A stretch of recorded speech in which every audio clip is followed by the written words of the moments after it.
to beat that upward slope of infection. Now that's tricky, and experts are going to disagree, and there'll be postmortems. But you know, when I talk to my colleagues in Washington, they wish they could have done more sooner.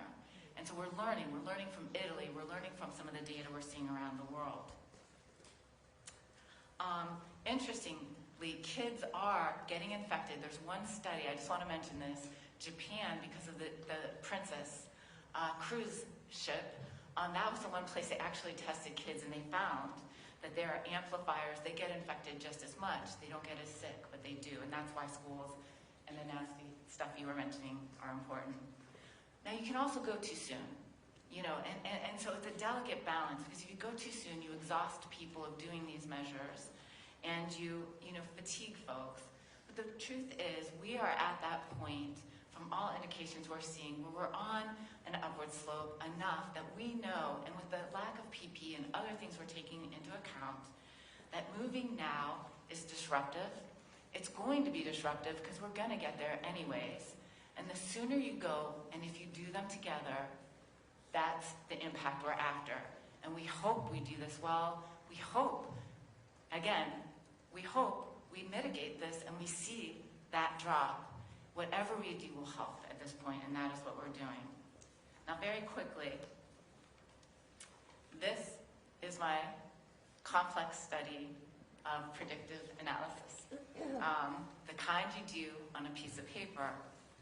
We know a lot about this disease, but as you know, our diagnostics have been slower, and with our testing, we were sending to the CDC. It took 5 days, but once we've had this testing, we're ramping up. We don't know, for epidemiologists, they have to look at a lot of things. We're looking at the early studies.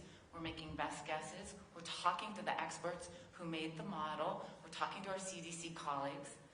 But we can assume a couple things.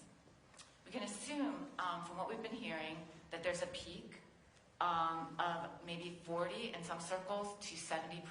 I've heard numbers as far-ranging as that from experts about how much of the population will eventually become infected. We know a little bit about the R0, which is how much one case infects others. It's roughly estimated, again, these numbers will change, at 2.28. We assume, from some early modeling that we've heard on thousands of calls I've been on with thousands of experts, again, I take the best data. I hear conflicting. I usually use the more cautious and conservative of the data. There may be a peak of this, again, guesstimate, still, the modeling is still working, of late April to mid-May. So we took that number backwards. We also know that there's a serial interval, which means this thing is doubling.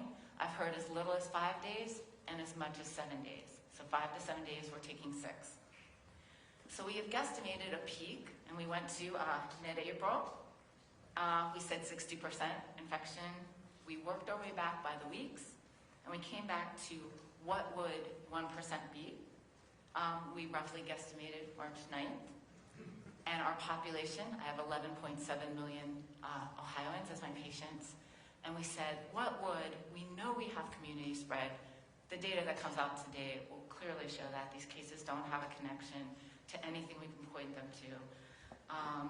We know that we have ICU patients. That's a big trigger for these interventions.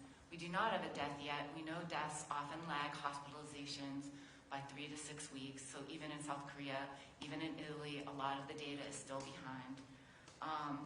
And so we used all of that. I think the LG and I, he helped me say, what's 1%? 11, no.